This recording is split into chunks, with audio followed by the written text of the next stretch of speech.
welcome to this evening's HILLIER Senior Cup between Kettering Town and Corby Town at Latimer Park.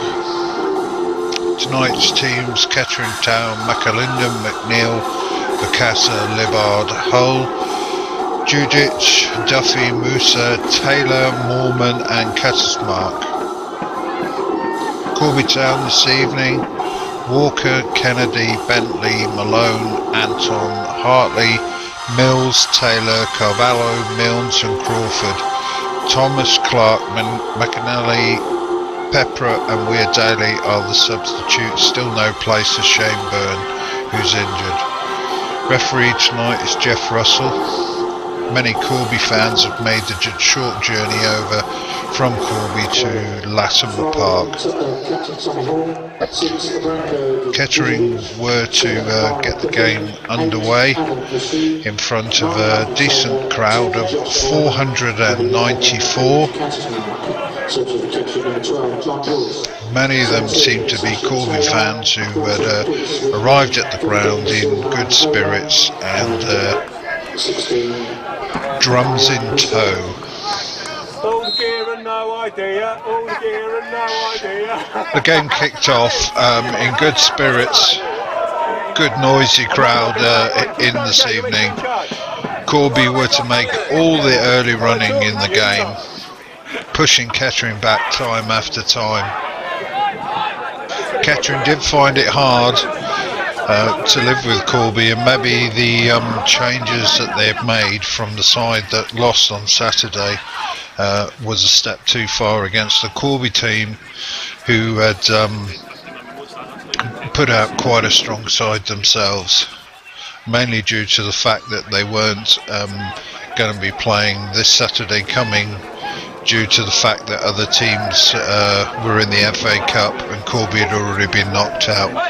But they started the game really well, plenty of slick passing, pushing Kettering around all the time, and it didn't take long really for a first real chance to come when Mills laid off, ran back onto the ball and was unfortunate to see his shot go just past the post. Corby kept going.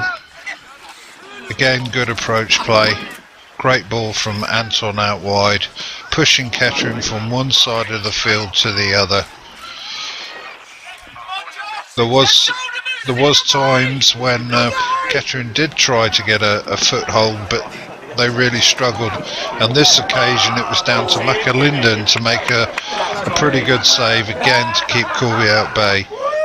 Corby had a real chance when a short corner led to a penalty given for handball when the defender had rushed out to try and block the cross, but had raised his hands, and as you can see it's quite clearly a penalty.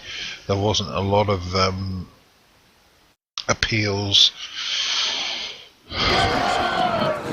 from the Kettering players, and it was Greg Mills who stepped up, who's normally reliable, but McAlinden made a good save, and it probably wasn't the best penalty that Mills has ever taken.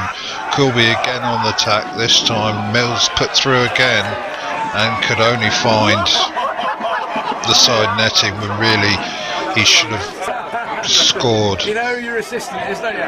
Corby kept pushing and pushing and really did push Kettering back on a number of occasions. On this particular occasion, again down the side, balls crossed in, turned over from the 6-yard box when it would have been easier to score really.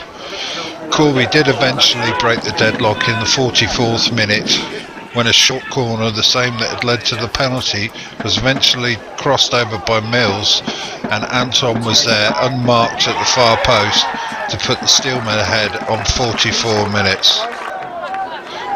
The only surprising thing about the first half is that it had taken so long for the Steelmen to eventually get ahead in this game.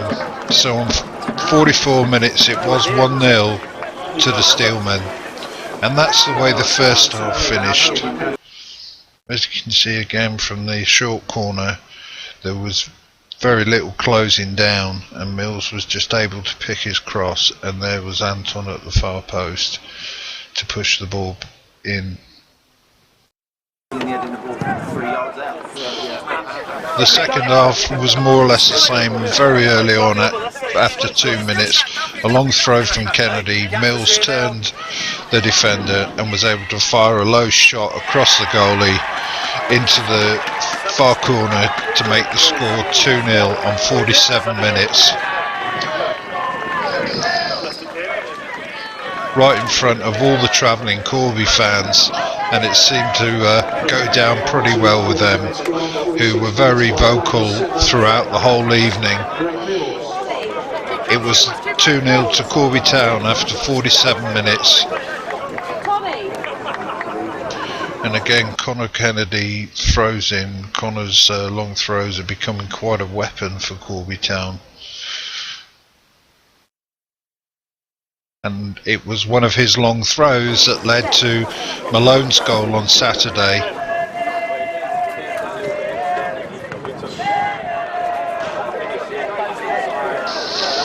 Kettering did struggle really to put any sort of play, and again it was another through ball where Mills latched onto. He was pushed over, he got back up, rounded the goalkeeper and was able to fire into the far right corner to put Corby 3-0 up on 69 minutes. Again, the goalie had probably gone around far too easily on that occasion, making it fairly easy for Mills just to pick his spot. So on 69 minutes it was Corby Town 3, Kettering Town 0, and this effectively killed the game off. Again, you can see as the ball's played through, Mills seems to be pushed. He just gets straight back up, rounds the goalkeeper and fires it into the corner.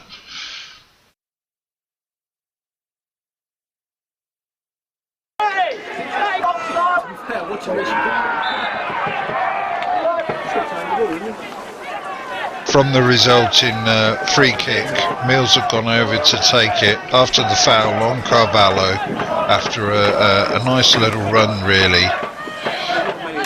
Paul Malone had made a quick run in front of the defender into the left hand corner. Great header really, typical Malone goal. 4-0 to the Steelman on 80 minutes. And this was no more than they deserved really, because on the night they were by far and away the better side, and Kettering's struggled really to test Walker all evening in the Corby goal. Again, as you can see, as it's floated over, the Kettering defenders don't respond quick enough, and Malone's just able to nod the ball into the corner. And in fact that was the way it was to finish. Kettering Town 0, Corby Town 4, and a great workout. Tommy Wright true to his word by putting out a fairly strong team. Both sides move forward now, and they meet again next month in October in the Southern League Cup. So if you're not doing anything on Saturday, come along and support the Poppies. To the latest